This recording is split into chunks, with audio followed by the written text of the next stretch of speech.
Do you know what should be on the homepage of your website? Many small business owners don't have a clue. Have you ever seen a website that has a logo up in the top corner? Then right below that, it says, "Welcome to the business name." And then it has a logo again, and it says, "We're here to help you." That's a terrible homepage. Everybody knows where they're at. They already have the logo there. You tell them what the name is, you tell them the logo again. Shouldn't be like that. There's so much better way that you can do this, and it's going to help you with your search engine optimization when you do it the right way as well. So what should you have on there? Well, we have an entire chapter dedicated to what should be on your homepage of your website in Small Business Big Visibility, Local SEO Made Easy. But we're going to also talk about it today as well. So you can pick this book up on Amazon if you want a physical copy of this, or you can just watch this video and learn the things you need to have on your homepage so that your homepage goes from mediocre to converting potential customers into customers. All right, let's jump in. So the first thing that you need to have is you need to boldly declare what your business is all about. This should be 3 to 8 words long.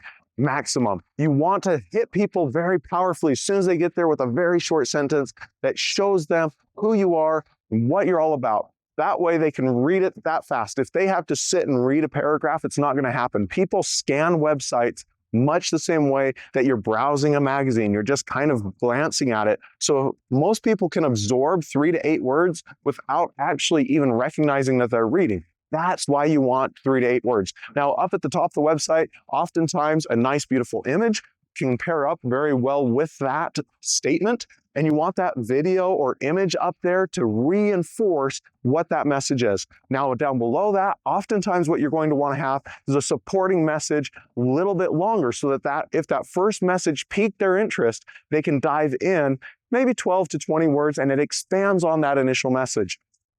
There's a reason that we're doing it this way.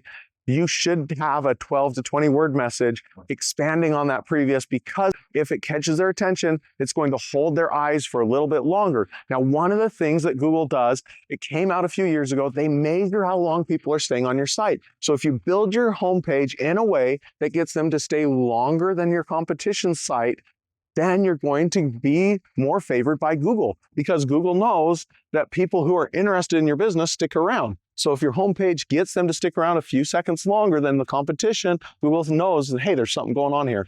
Now, down below that expanded message, we want to differentiate you. You've now boldly declared, this is what we do.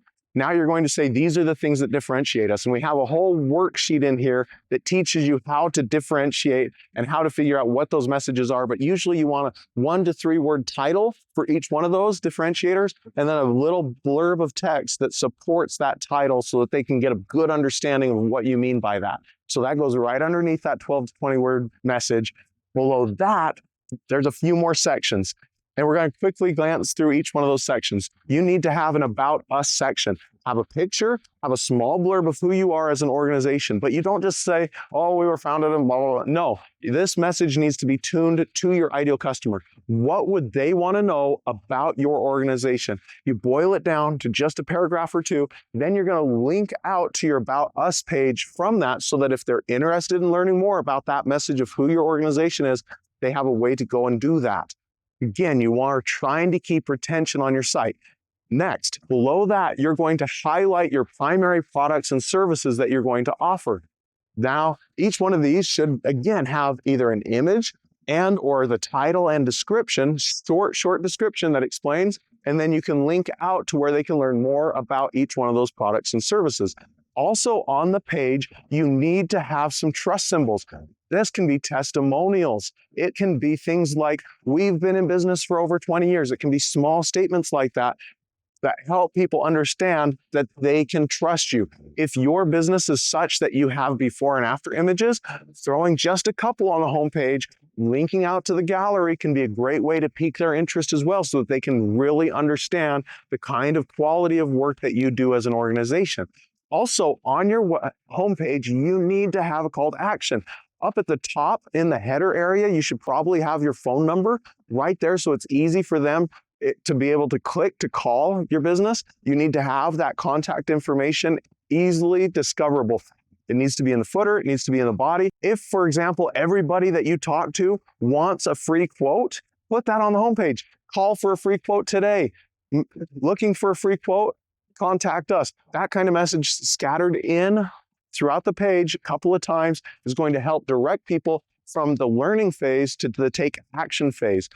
You need to figure out what the right call to actions are, but you need to have them on your homepage. You do these few things, your homepage is going to be so much more powerful than it is without them.